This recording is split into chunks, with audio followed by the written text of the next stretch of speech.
This new claim that went up on the CDC website yesterday that we don't have enough evidence to show that vaccines don't cause autism is the most obvious sign of the corruption and anti-science movement that RFK has promoted since being HHS secretary. Because in reality, there are very few subjects in medicine that have been studied more often throughout the whole world with bigger and better studies. So let me show you some of the evidence we do have that vaccines don't cause autism. Here's a study from Denmark with 500,000 participants showing no association between vaccines and autism. Want more countries? Here's one from the United Kingdom.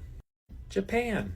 How about this one from Finland with 1.8 million participants followed over 14 years. This one from Finland with 500,000 participants. Here's another one from Canada with 30,000 participants. Here's a good one from the old US of A with 100,000 participants with sibling controls. How about this one from Poland? A really good one from Denmark with 650,000 participants. And one of the most recent big winners here from Denmark again, with 1.2 million participants, showing that aluminum from vaccines does not contribute to any neurodevelopmental disorders, including autism. It's not that we don't have evidence that vaccines don't cause autism, because clearly those studies have been done, not just in the US, but all over the world, with huge sample sizes, followed for many, many, many years. The problem is the science doesn't match RFK and thus Trump's politics. And instead of following the science, they're trying to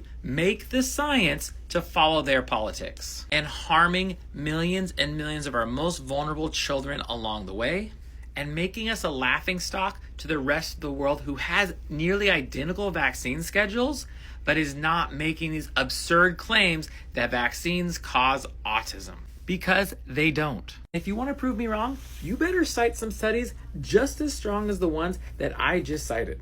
Otherwise, the science is not in your favor.